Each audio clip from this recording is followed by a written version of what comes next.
बघा, दोन प्रकारचे अवयव आहेत. एक आहे शरीर आणि दुसरं आहे मन.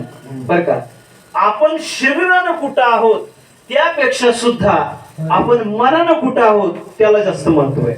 बर का, काही माणसं शरीरानं कुठंतरी आहेत पण मनानं कुठंतरी आहेत. काही माणसं मनानं कुठंतरी आहेत आणि शरीरानं कुठंतरी आहेत. बघा, काही माणसं अशी असतात. आता काही माणसं घरी आहेत बिचारे, निवांत आहेत, समजा झोपले, झोपू द्या, चांगली गोष्ट आहे. 8 तास झोपावं लागतं माणसानं. तर ते बिचारे जर असं चिंतन करत असले की आता काय बाबा, दत्त मंदिरामध्ये सप्ताह असेल, दत्त मंदिरामध्ये सप्ताह असेल, चिंतन सेवा चालली असेल, तर ते मनानं कुठं आहेत? मंदिरात. आणि आपलं जर लक्ष तिकडे जर जात असलं, समजा आपलं जर लक्ष तिकडे जात असेल तर आपण मनानं कुठं आहेत? घरी. हा, घरी. एक तुम्हाला बारकं उदाहरण सांगतो बरं का, एक छोटं उदाहरण सांगतो. हे बघा, काय होतं, एका ठिकाणी एक वेश्या स्त्री आणि एक महाराजाचं फॅमिली, कुटुंब. बर का, महाराजाची बायको. आता महाराजाची बायको म्हणजे कोण?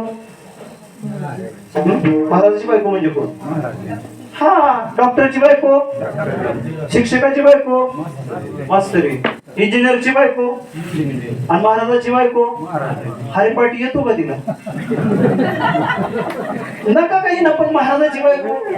आता कसं आहे बरं का, वकिलीने एखादी बायको आहे बरं का, एखाद्याला मिळाली, गृहीत धरा एखादी वकिलीन आहे, एखाद्याला मिळाली, पण वकिलीन बायको मिळाल्यामुळे त्याला वकील कोणी म्हणत नाही म्हणत. समजा एखाद्याला डॉक्टरीन बायको मिळाली बरं का, तर ती समजा डॉक्टर नाही, पुरुष डॉक्टर नाही, नवरा, मग डॉक्टरीन बायको मिळाल्यावर त्याला कोणी डॉक्टर म्हणतं का?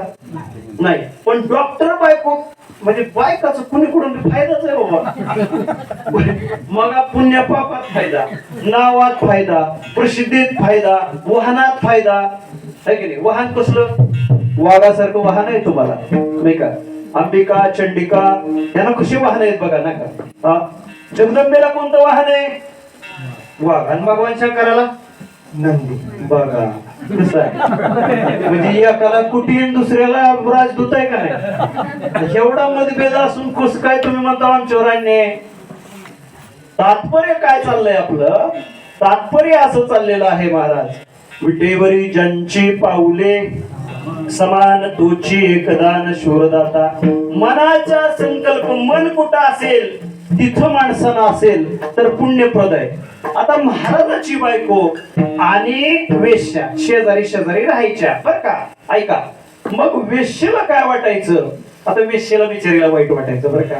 काय माझं जीवन नरकासारखं जीवन आहे, मला चरित्र हनन करावं लागतं पोटाची खळगी भरण्याकरता. आणि या महाराजांच्या बायकोचं काय जीवन आहे, बिचारी सतत नामचिंतन करते, जपमाळ करते, काही पुण्यप्रद करते. कुणाला वाटायचं?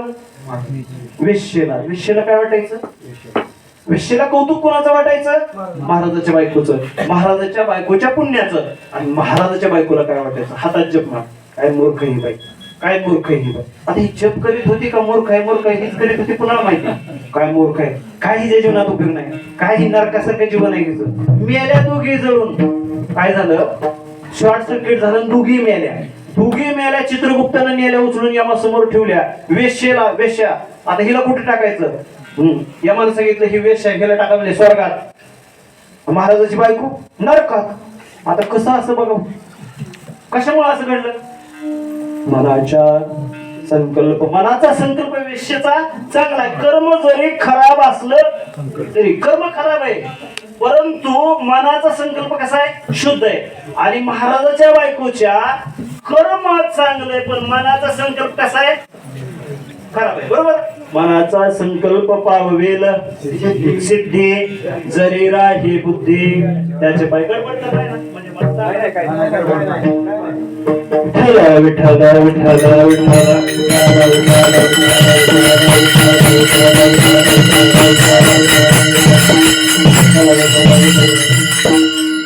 मनाचा संकल्प पाववेल सिद्धी, जरी राहे बुद्धी त्याचे पाय. पुराणामध्ये सुंदर प्रकारचा दृष्टांत आलेला आहे महाराज. कौरव पांडवांचं युद्ध झालं. कौरव पांडवांच्या युद्धाला कारण काय आहे? चौसर म्हणतात त्याला. चौसर म्हणजे काय आहे? पत्त्याचा डाव. आता पण खेळतात लोक पत्त्याचा डाव, आणि पत्त्याच्या डावावर धर्मासारख्या शहाण्या माणसानं कोणाला लावलं? स्वतःच्या पत्नीला लावलं, स्वतःच्या पत्नीला द्रौपदीला लावलं, आणि हरून बसला धर्मराज. हरून बसल्यानंतर दुःशासनानं फरफटत आणलं. कोणाला? द्रौपदीला. आणल्यानंतर सर्व रथी महारथी असणारे द्रौपदीचे पती, पहिला पती धर्मराज, दुसरा पती भीमराया, तिसरा पती अर्जुन, चौथा पती नकुल, पाचवा पती सहदेव, आणि हात लावला त्या द्रौपदीच्या साडीला. कुणी? दुर्योधनानं, दुःशासनानं. द्रौपदीनं पाहिलं. कुणाकडे पाहिलं? भीष्माचार्याकडे पाहिलं. भीष्माचार्यांनी खाली मान घातली. कृपाचार्याकडे पाहिलं. कृपाचार्यांनी खाली मान घातली. धृतराष्ट्राकडे पाहिल्याचा योगच नव्हता. धृतराष्ट्र स्वतः तांदळा होता. गांधारी आंधळी होती. रथी महारथी होते. धर्मराजाकडे पाहिलं, धर्मानं खाली मान घातली. भीमाकडे पाहिलं, भीमानं खाली मान घातली. अर्जुनाकडे पाहिलं, अर्जुनानं खाली मान घातली. नकुलाकडे पाहिलं, नकुलानं खाली मान घातली. सहदेवाकडे पाहिलं, सहदेवानं खाली मान घातली. द्रौपदीने विचार केला की आता मला कोणीच वाचवला येणार नाही, कोणीच येणार नाही वाचवायला. फक्त माझा कोण आहे? एक माझा भगवान परमात्मा आहे, आणि तोच मला वाचवेल. त्यालाच धावा केला. हे दुसऱ्या कोणाचा काही उपयोग नाही. म्हणून द्रौपदीनं आपल्या मनाचा संकल्प धर्मराजाकडे नेल्यानंतर धर्मराजानं खाली मान घातली. सर्व पतींनी खाली माना घातल्या. भीष्माचार्यांनी खाली मान घातली. कृपाचार्यांनी खाली मान घातली. द्रौपदीनं आपल्या मनाचा संकल्प वळवला. कुणाकडे? कोठे गुंतला. कोठे गुंतला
धावरे लवकरी, संकट पडले भारी. हरी तू आमचा कैवारी, मागे पुढे उभा आहे संभाळीत.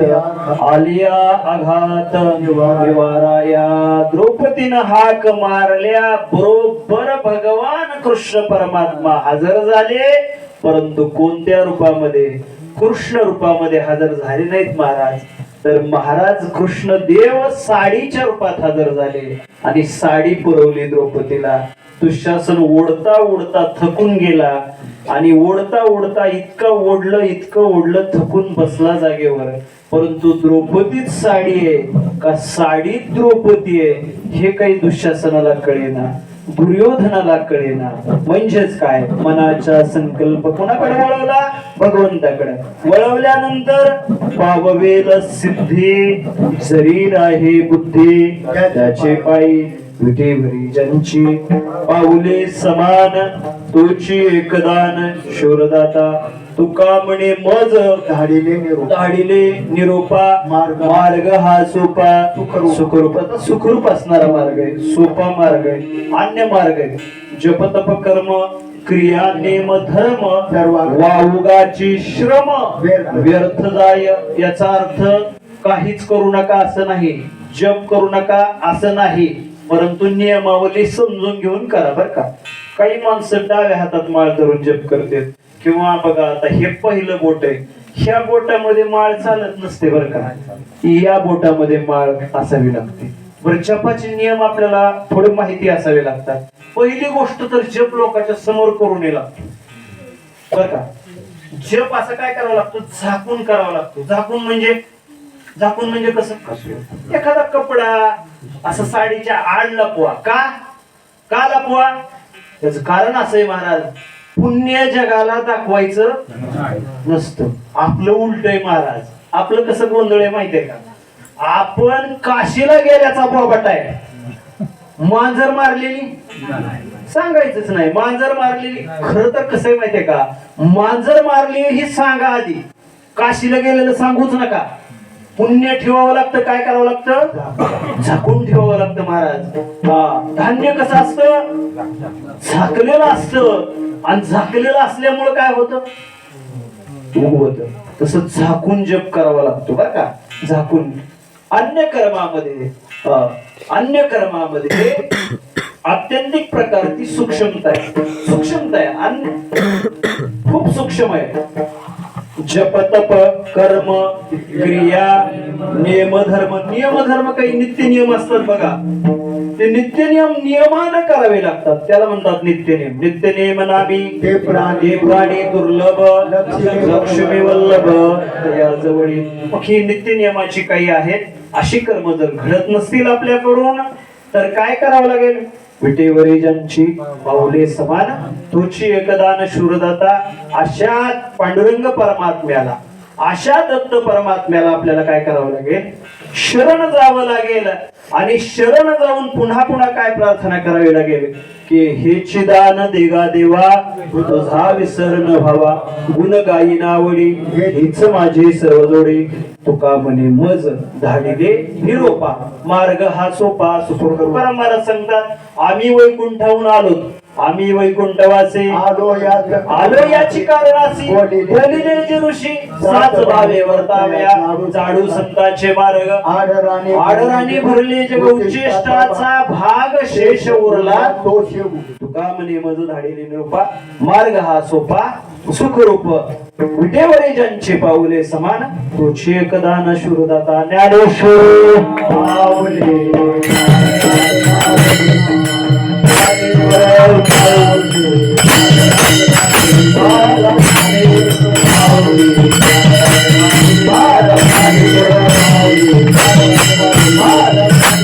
Bye.